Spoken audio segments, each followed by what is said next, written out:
Alright, everybody, Terrence Popp here with another episode of Life in the Lair. And today, I'm going to be going over China and one of the ways that they are waging war against us, and they've been doing so for over 30 years. Yeah, since President Carter. And I'm going to be honest, this is really insidious, and it preys upon one of the greatest weaknesses of capitalism, which is greed. All right, now with that being said, I got to end some here. I'm going to read for you. Trying to go out, get a lady every single day.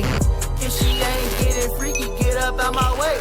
So if it's getting routine, just another day. You ever wondered what it would look like if Teddy Ruxpin and Notorious B.I.G. had a test tube baby? Feast your eyes. I'm a hitter, I'm a spray 'em all. I'm a shooter, I'm a hitter, I'm a spray 'em all. Shameless Dab is back on Redonkulous.com promoting his new remix titled Rashida Jones. Yep, there she is. Giggity. Click on the link in the description to give it a listen and show a bear a good time. Space Ghost. Eat my meat like a diet keto.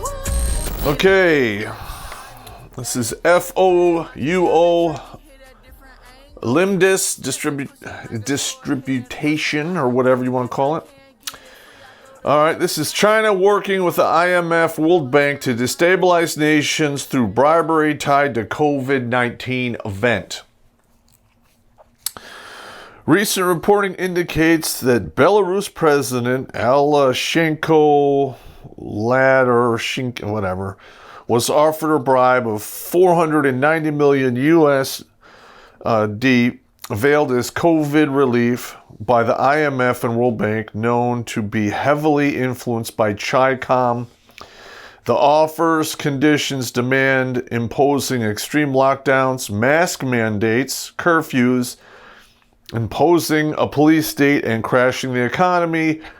Reportedly, Lukashenko refused said offer, while almost every European member state accepted.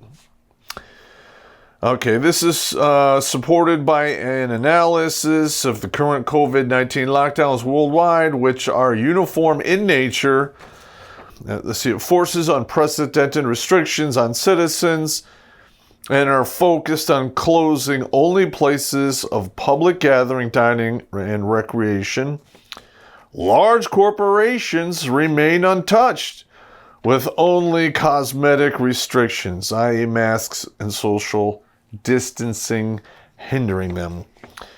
There is an extremely high likelihood that in the United States of America, politicians with known Chi-Com ties may have also been offered bribes to execute the COVID-19 lockdowns in their states and cities. This activity is in direct line with Chi-Com economic and political activity for this time period, i.e. political and economic warfare. All right, so now that I got that out of the way, let's just go down the list here. The big two things here that China does that puts us at a huge disadvantage. China manipulates their currency at unbelievable levels. I mean, literally, they are juggling their books more than Bozo the Clown. So, in essence, they are lowering the value of their currency to the point where it's actually cheaper to dig iron ore here in the States, have it shipped all the way to the east or west coast, loaded on tankers or what have you, other boats, transported all the way to China, where it's smelted into steel and iron products.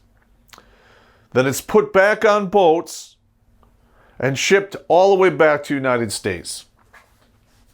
Okay, and they do that by manipulating their currency, number one, and two, they have no problem basically turning their population into slaves, and they will sacrifice large swaths of their population, and they don't give two shits.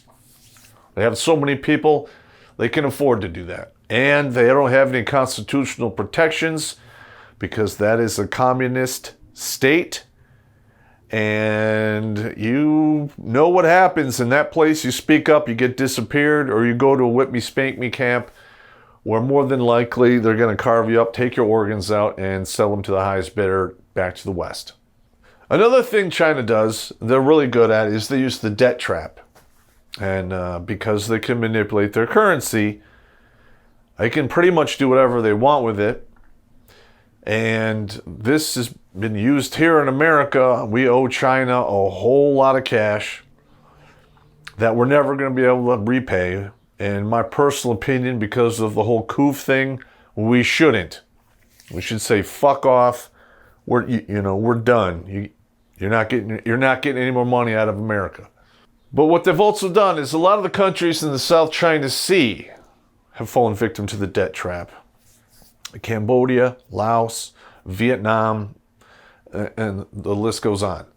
And they, for instance, one of the big things is like, yeah, we'll help you put in, rail yards and train tracks and roads, and we'll finance the whole thing, and you can just owe us and pay us back.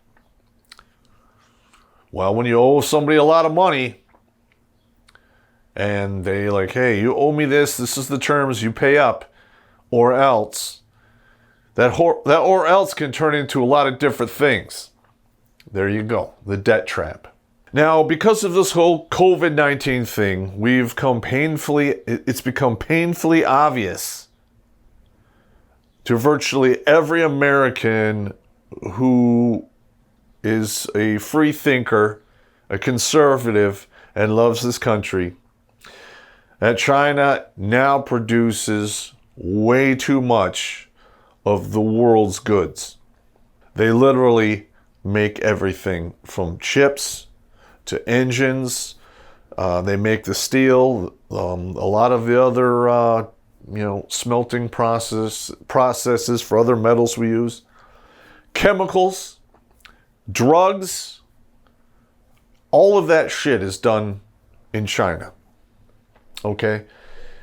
I remember back in the 70s, when I was coming up, you could get out of high school, go work for a larger company, and make a fairly decent wage, provide for your family, if you decided to do that. And I'm from the Detroit metro area, and after the riots that I don't remember, I don't think I was alive for those, that happened in 67, 68, a whole bunch of the industry and the tool and die industry and everything that supported the auto industry moved the fuck out of Detroit, and the suburbs blew up. Just blew up. And there's whole areas in Hazel Park and Warren, East Point, even downriver, where there are whole business areas that are now vacant, but back in the day they were all filled with industries that supported the auto industry. And all of those jobs that used to exist have slowly been nixed here, and that same stuff is being produced over in China because they manipulate their money, they're willing to use slaves, and they don't care about their population. All of which doesn't fly here. And basically, capitalism is all about profit, and the people running these corporations and so forth are like, hey, I can make a widget for $11 here in the United States, or I can make the same widget in China for 30 cents. That's a no-brainer. Absolute no-brainer. That's exactly what's going on. And now we have people throwing a fit.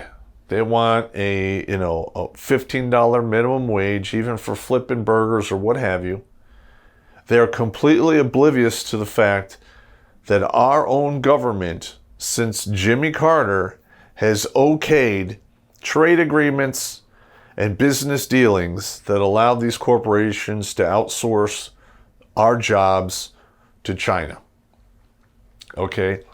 Now, granted, there's ever since the coup hit, a lot of corporations are, moving some of their manufacturing out of China, but it's still going to Vietnam, Cambodia, Laos, and other areas which are caught in the debt trap with China. So that's kind of ridiculous. Number 6, China will hijack your tech, your patents, and trade secrets. And then, they do this by saying, hey, we want all this information or you can't do business here in China. So a lot of these corporations are freely releasing this information to the Chinese government, all for the hopes that they're going to get not tariffed to death and be allowed entrance into their markets. That's bad. But there's also something that's even worse, is they blatantly will copy products and steal patents, produce those products in China with absolutely no fear of being sued or anything like that. Because in the long run, this is actually not in the long run, this is a fact, that every business within China at its bottom line is basically property of the government. And at any time, it can be seized by the government to do whatever the government needs. Okay, and I covered this with the Entrepreneurs Club a couple of videos back. And, China created a bunch of billionaires and they outsource and create all kinds of companies all over the world to assist in economic warfare. And I'm going to be honest, it has worked. Okay, it has worked. In my personal opinion, moving forward, our standard of living is never going to be this good again. It is going to get worse and worse and worse until, 50 years from now, we're a third world nation or we're broke up into a bunch of small countries. It's royally fucked up because that's where we're heading. And it may or may not be peaceful.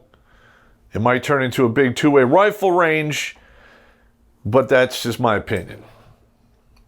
Okay, now this got a little play in some of the media. Not much. But apparently, there was a list that was leaked out into the mainstream that contained anywhere from 1.2 to 2 million Chinese operatives that are conducting whatever the hell they're doing here in the United States. They're all over academia. They're in the media. It basically, that many people will cover and saturate every level within the United States. And we have done absolutely fuck all to stop it. Fuck all. We've done nothing. In fact, we have a senator who fell into a honey trap, was banging one of these Chinese operatives on the regular, and he was working for one of the intelligence oversight committees in Congress.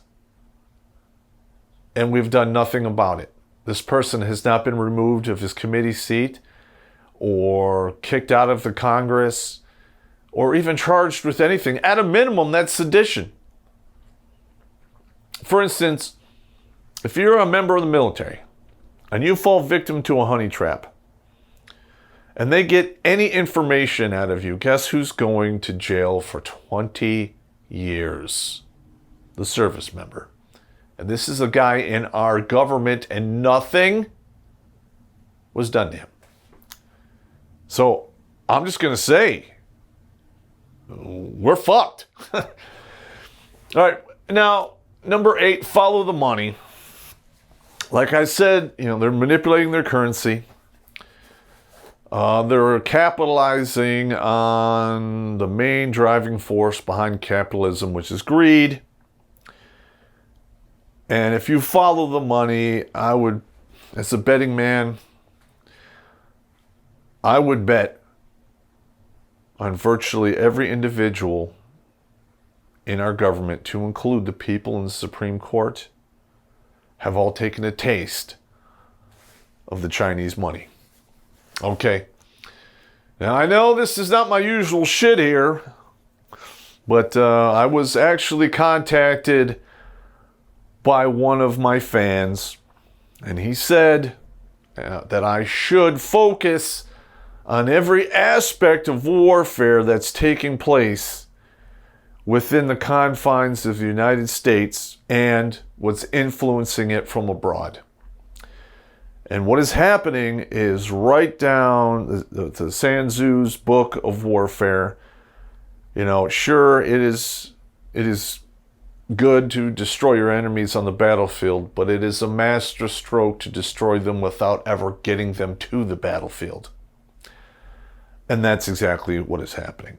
And the only way I can see us pulling out of this is if we stop all those cargo ships that are coming from China, turn them around, send them back, and say, no, we're good.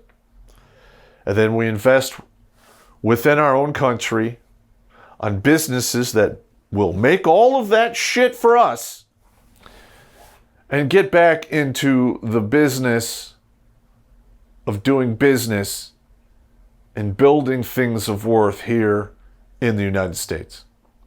Because if we don't do that, which we're not at this time, we are going to continue to be bled dry until this country goes bankrupt, and then you are going to see the two-way rifle range ensue, and it will not be pretty. All right, hopefully I've scared you guys enough. I'm trying to give you guys a wake-up call, because we're fucked. Take it easy.